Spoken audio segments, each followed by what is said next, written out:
Welcome to Moving Forward, conversations on culture, identity, healing, and hope. I'm your host, Linda Anderson, and I created this podcast as a space for real, heartfelt conversations with people who are reflecting, evolving, and boldly stepping into what's next. This podcast was born out of my own journey through seasons of loss, transition, and transformation, and my belief that healing happens when we come together to share our stories. My hope is that these conversations will inspire you to pause, reflect, and find courage as you move forward in your own life.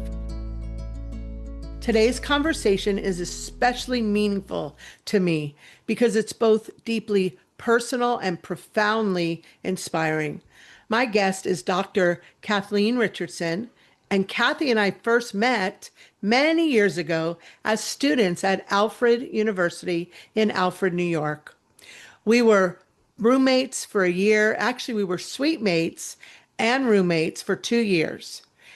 And we were sharing spaces, our late night conversations, curiosity, and definitely the early shaping of becoming who we are now. Those years reminded me of how much culture matters, the environments that shape us, the people who challenge and support us, and the questions we begin asking long before where they'll lead. So today, Kathy is a globally respected scientist and educator, a professor at the University of Central Florida, a leader in optics and materials science, a mentor to generations of scientists, and the 2025 recipient of the International Congress on Glass President's Award, honoring a lifetime of contribution to the international glass community. But beyond the accolades, Kathy is someone whose curiosity is deeply connected to purpose and whose work reflects service, stewardship, and hope for the future. So in this episode, we'll reflect on culture, identity, healing, and hope, and what it truly means to keep moving forward. Kathy, I cannot thank you enough for coming on and reconnecting again, and I'm so looking forward to our conversation. Thank you, Linda, for having me. And what a joy for me also to reconnect after decades, let's say Yes. 4 decades, but yeah, that's okay. It is okay. It's definitely okay. Because again, listeners, those contacts, and as you move forward, keep on to those contacts. So Kathy, here's a question that I have, or comment first, is you and we do share, like you said, a long history. We were roommates, suite mates during our time at Alfred. We were both in a formative season of becoming who we are now. When you think about that time, though, what do you remember about who you were becoming, and how did that foundation help you move forward? Well, I'll tell the favorite story I have that less frequently now my mother reminds me of from time to time. And Linda, I may have told you this on one of our many trips to wherever, because my very first trip to Florida was with you and your family. Yeah. First time I was on a plane was with you and your family. But my mother reminds me of this because I am the oldest of 4, and with all the weight and the expectation that comes with being the oldest in the family. And however, I was very insecure. And when to the point where when I would go away, and Linda, you know where Dansville, New York is, it's about an hour south of Rochester, where I grew up, I could never stay at Girl Scout camp in Dansville for more than one night because I would get homesick and my dad would have to come and pick me up. Wow. So I can remember deciding on my own that when I went to Alfred, I was going to change my image of myself, that I could do this. And it's one of those funny things, and I'm all about admitting, challenges along the way, where you can recreate yourself to be someone different. Now, I like to believe that the whole and the heart of what you are and your values and your all the things that make you what you are based on how you were raised by your parents, which I believe are extremely important to that upbringing. But you have the power as an individual to kind of create your own identity and then polish it. And I've had to go through that kind of reassessment of who am I? What am I? And what do I want the outside world to see? It, certainly as a freshman at Alfred, I didn't want the world to see me as an insecure someone that would get homesick. I was going to be tougher than that, and I made it a point. And my mother raised that same story the first time I wanted to do an international trip and go to China for 4 weeks. She said, "You couldn't go to Girl Scout camp for a weekend. How are you going to go to China for 4 weeks?" But I did, and I loved it. And but that's kind of an attitude that I think sometimes we overlook, and we don't recognize that there are instances in our life that become difficult and challenging. Mm. And some you have control over, some you don't, but those that you do, you primarily can grapple with based on your own self-reflection and self-assessment and self-motivation. And I think kind of the underlying theme of your podcast points to those things. Yeah, also you've had many different areas where you've learned different things. And so scientific spaces, they have their own cultures. They have, the labs, the classrooms, the institutions, the global communities that you've worked with. So how have the cultures that you've been a part of at Alfred in your academia and internationally shaped how you lead and collaborate and also mentor today? Well, I think, I'll offer something that, the early 80s when I and you graduated with our bachelor's degrees, um, it was a different time. It's so funny in the time that we're living right now. Some things have changed and a lot of things haven't changed and a lot of things have gone backwards. But suffice to say that I decided to leave school with my bachelor's degree because I was so sick and tired of school at that point when I graduated. My last 4 semesters, my junior and senior year, I was a 4.0 the whole time. Didn't start out that way, but finished that way. Loved what I was doing, but was so sick of school, I said, quote, I will never go back to school in my entire life. And then you never say never. Mhm. Where are you now? But what it means is that at that point, I wasn't ready to do the grad school thing that many of my peers were doing.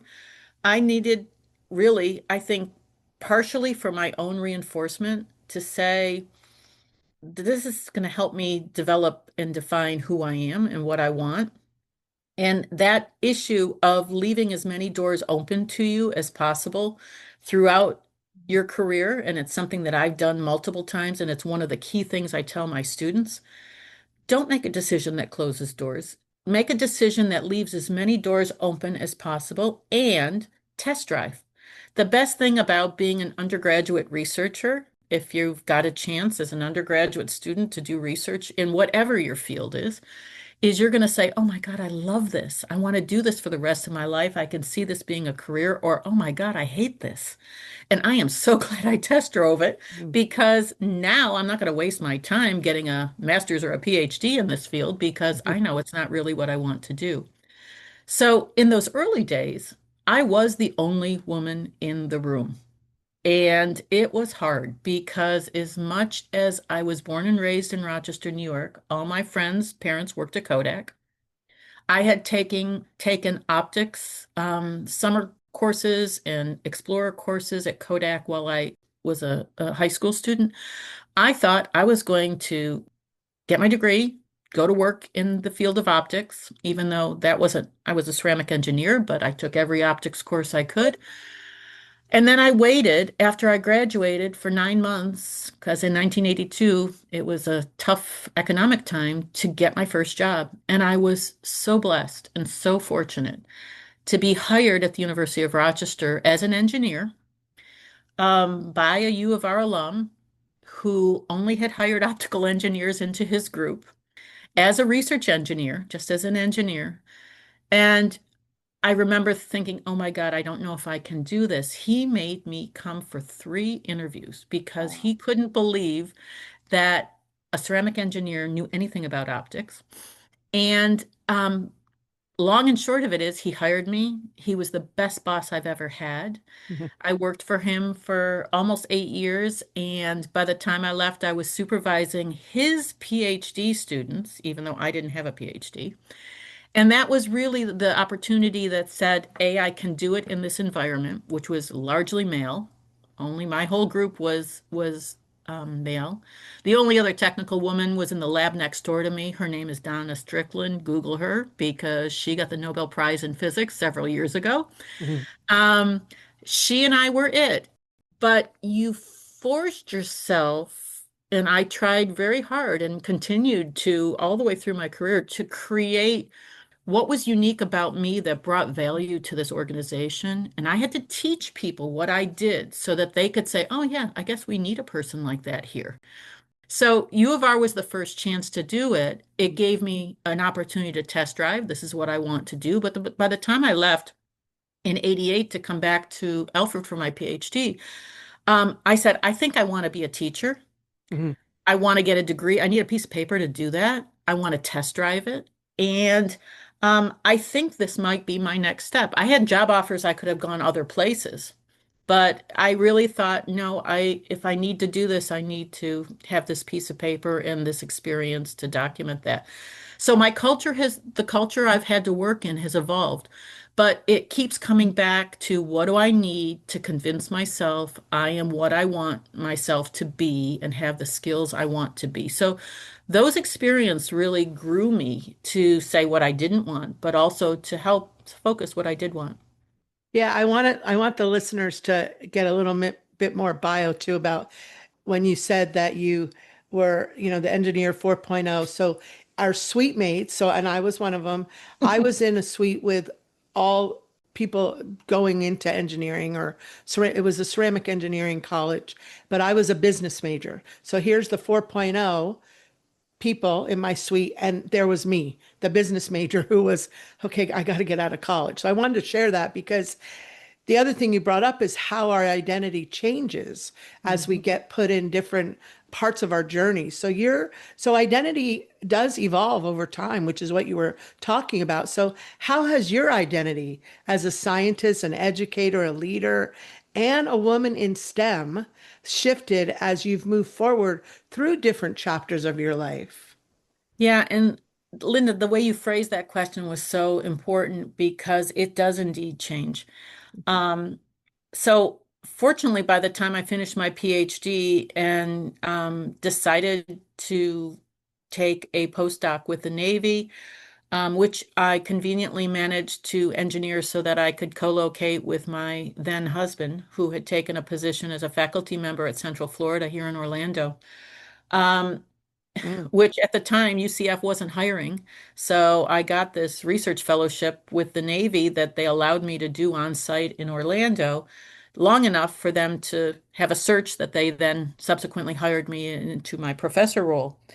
But during that time and kind of going through where and what you need to do, um, yes, I had determined I wanted to be an educator, but what an educator meant, especially if as someone who straddled both material science and optics. And, my grandmother said, what does a ceramic engineer do? Do you make flower pots or toilets? And I said, Mom, both, Grandma, both.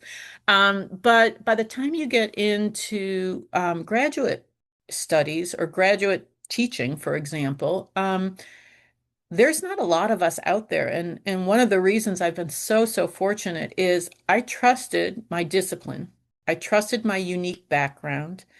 A lot of people in my class, in our class, from Alfred at those various degree steps, went into what I call typical traditional plain vanilla cookie cutter positions. Mhm. Whereas I straddled 2 disciplines. One I knew fairly well, the material side, but the optic side, I was always struggling and learning because I felt very intimidated by that field. And I was separate from the wonderful man that my husband is.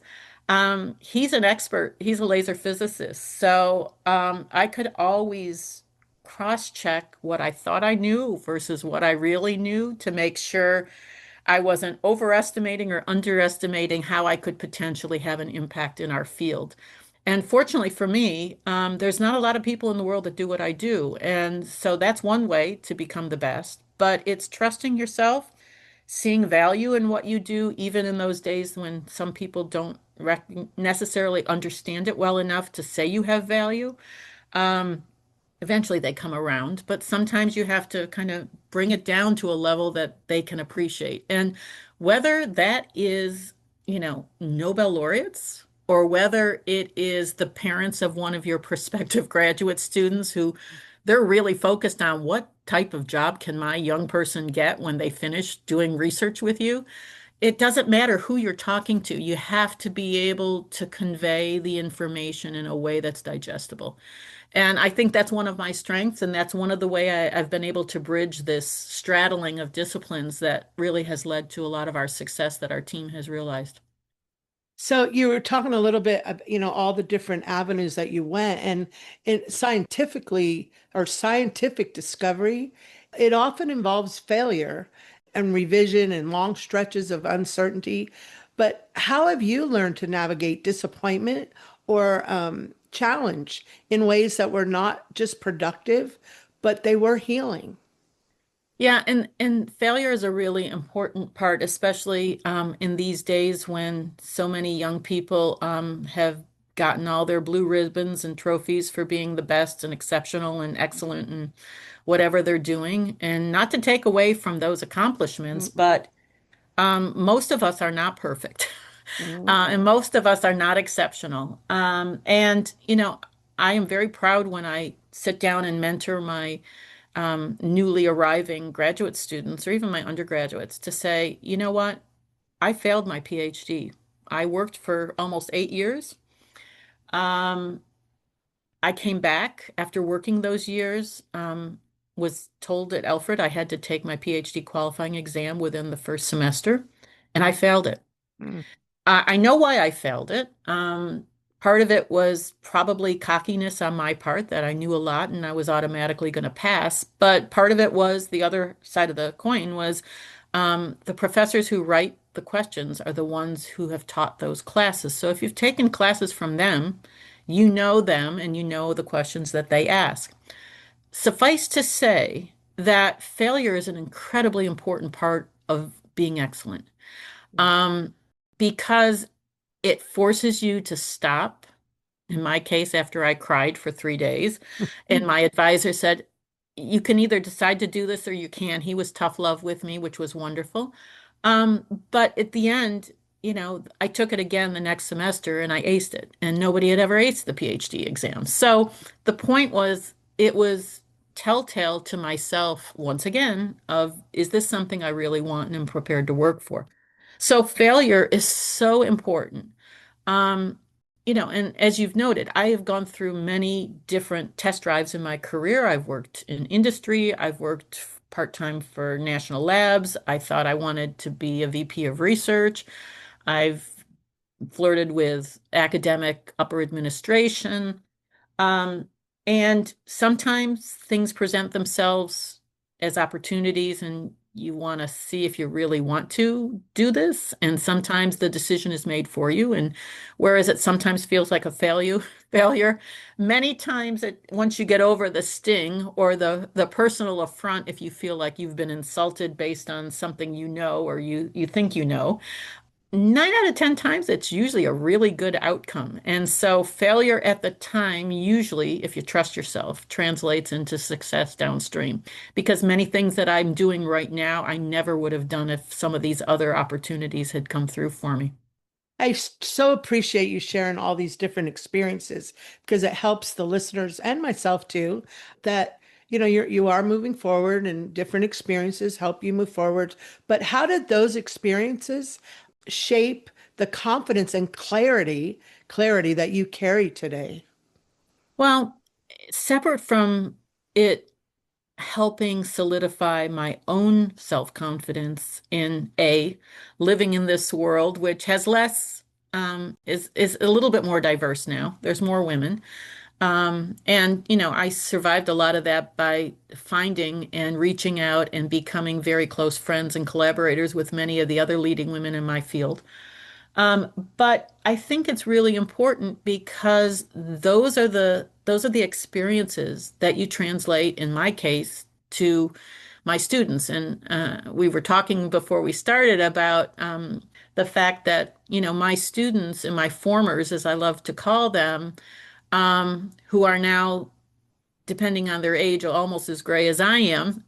But the point is that they've gone on to do incredibly great things. And so the way I convey those experiences and the confidence is to say, look, it's not perfect.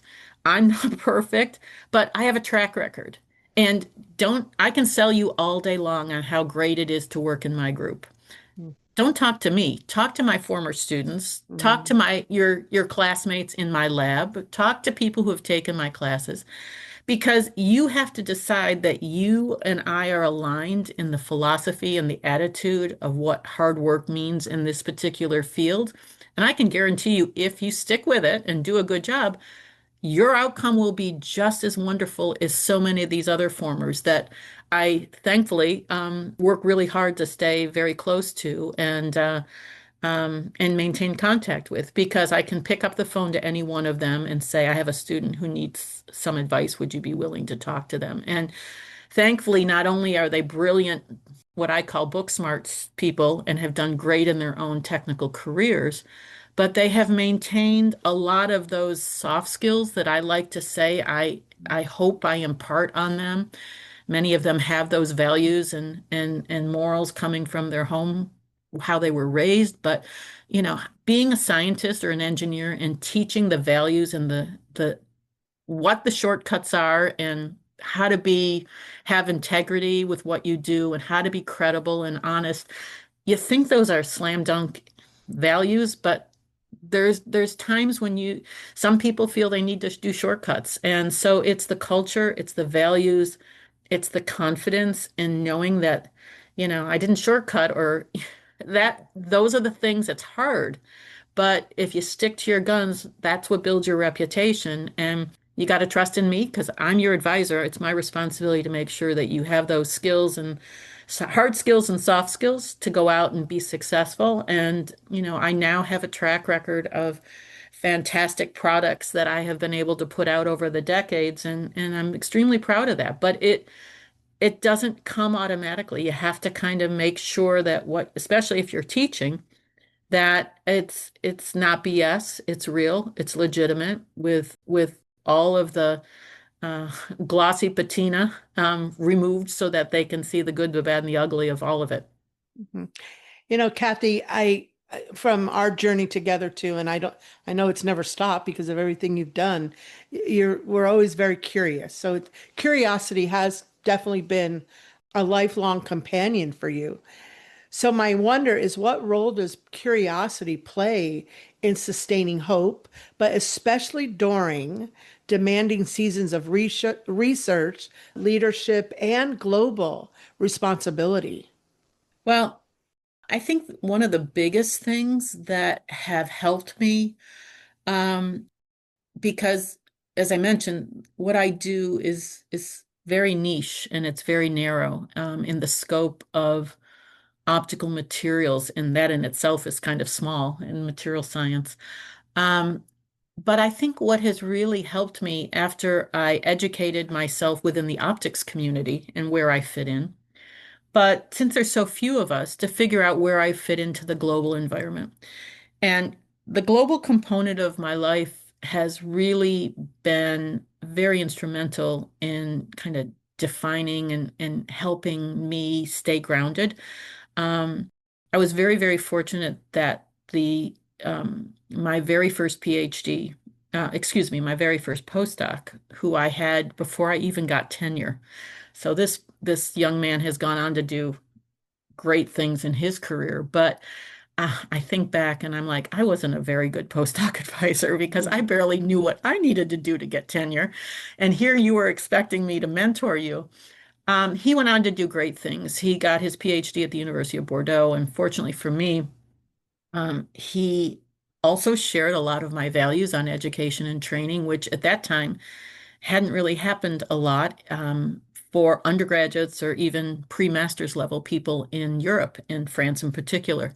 So he and I started and were successful in getting National Science Foundation funding for then the very first research experience for undergraduates, which again gave US students a chance to test drive research, but not just in a lab, but in a lab in France. And likewise, he sent students to me. So those types of experiences where now you've got young people and their parents that you have to convince you've got yourself well organized and nothing's going to happen, hopefully, to their child while they're abroad.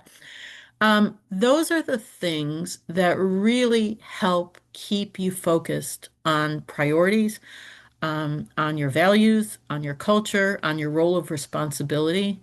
And being an educator really forces you to be that. And I know you probably appreciate that from all your educator roles that you've had in the school district. But it's it's a real opportunity to not only carve out your self-identity, but the identity of those that you touch and those that you use as providing an example for. And um, to see that propagated, that is one of the most glorious things in my career, is to see not only how these young people go on, and I say young, some of them aren't not super young, but they're younger than me, and they've done great things, but kind of coming back to your resounding theme of culture and strength of character. And those are the things that those soft skills, those values, that philosophy that's been reinforced and tried and true, and you're not sure you want to adopt it, but you end up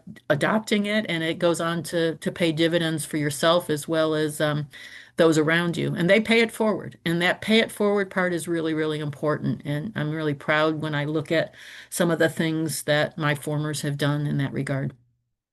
I'm in awe sitting here listening. And Kathy and I, the last time I think we really talked was about 40 years ago, or that even saw each other.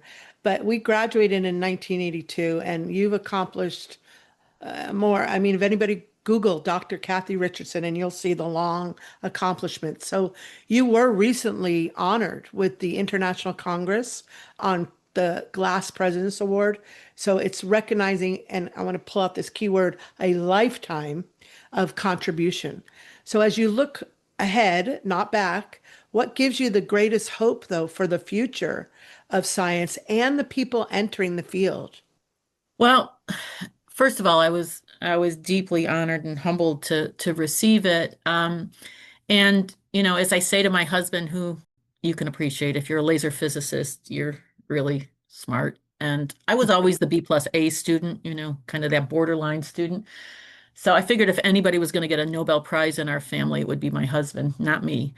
Um, but I think looking forward, what you draw on, and especially as you start to think about sunsetting your career and what am I going to do next, it comes to relying on your passions. And I've been so fortunate to not only, I've alluded to test driving and how important that is, but having opportunities and experiences to work with like-minded people, as well as, and what builds your character is people that are not like-minded that you have to work with.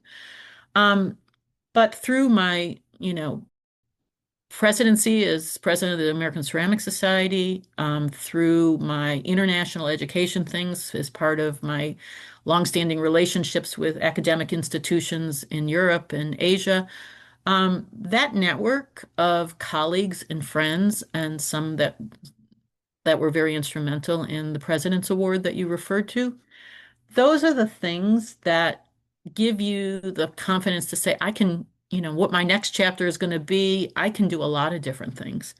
Um, and hopefully you get to a point where you're doing it for passion. You're not doing it necessarily for proceeds. Hopefully I've contributed enough to my 403B fund that I don't need to rely on large amounts of income going forward, but I can give back in ways that can bring my passion to young people, There's a huge effort right now, certainly in our discipline and a lot of disciplines, where hopefully there's a critical mass of interest on the from the federal government side of recognizing that, you don't need a PhD, a master's, or even a bachelor's to have a really good job in this country, and certainly in the area of optics. There's a number of organizations that are championing technician training programs at community college that reach down into high schools and get young people who say, in the old days, we would call it trade school or vocational school. Um, I'll give a plug for photonics technicians. You can start making 55, 65, 75K a year with a 2-year degree. And there are opportunities in this area going forward. So what am I going to do next? Hopefully, I'll be able to take a lot of the experiences and the contacts and the network and resources I've developed over the course of my career and plug it back into really strong initiatives such as this photonics technology program to help um, guide the next generation because it's tough for them right now. I mean, it's the affordability issue with regard to school, even just going to an undergraduate's degree program. The statistic is, and Linda, you probably read like I do, Mhm. third year in a row, community college enrollment is up. And it's primarily because it's hugely more affordable for these young people, Mhm. but also it gives them inroads to have a good career opportunity in their local environment. And so giving back in that direction, that's very much where I see I'm going to be because I think it'll benefit me and give me satisfaction, but I can also make a contribution to this next generation because yeah, we had to work in different kinds of ways, and the environment in those 40 plus years have changed, but some of the basics of what young people have and what they, hopefully need to be able to have a successful career and raise a family the way they want to, it's harder to do. So I've been extremely fortunate, and I'm very looking much forward to having a chance to give back. So I appreciate you saying that too, because well, there's many of the listeners that they may not see themselves as scientists, but who are deeply curious and they're purpose driven and this young generation. So what would you say though about trusting curiosity really as a guide toward meaningful contribution? If you're not curious, you won't be happy Mm, because you've got to have something that gets you up in the morning. And so that's the difference mm, between a job and a career. mm, A job you get up for because you have to. It, I went the multiple changes or segues I've made in my life was primarily because I got bored. I had figured out how to do it and do it fairly well, and I needed something new in my experience portfolio that I was curious about to see could I do this? Would I like it? Would I not? And if you don't have that curiosity, you don't have a career. You might have a job, but you probably won't have a career because a career is based, and it's so much more than, in our day, it was you stayed at the same place for a long time. Um, the average student these days hops from position to position in our field at least every 2 to 5 years, they change positions. And I'd like to think it's not solely just based on money. Sometimes it is, but usually it's based on kind of mastering what they're working on and the natural curiosity that then blooms up and says, I think I want to try something different. mhm, Maybe it's a radical change. I will never be an artist, but maybe it'll be a radical change that I'll want to do glass blowing or something like that mhm, for the artistic side of my brain. But it's curiosity. Can I do that? Would I do that? Would I be good at it? As long as we don't get hung up on the possibility of failure, and frankly, who cares? So what if you fail? Try again. Pick something new. Be curious. If you're curious and you find it, you love it. If you love it, it's a career, it's not a job.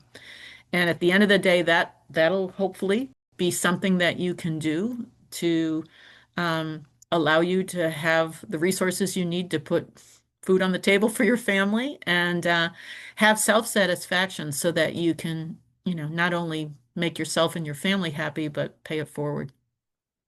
So, Kathy, I just have one more wonder that I have myself is so when you think about this next chapter, both personally and professionally, what does moving forward with hope look like for you now?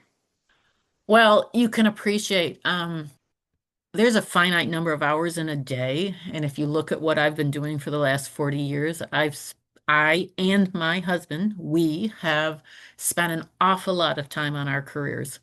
Because we love it, because we're really good at what we do, because we get such positive reinforcement based on the success of our work and the impact we're having on not only our students that graduate from us, but in a meaningful way. We both work very heavily in optics for defense, and we are educating and training the next generation of workforce in the US in our respective fields. But we've spent a lot of time on our careers, and we need to spend a little bit more time defining our hobbies for ourselves and our future for what we want to do.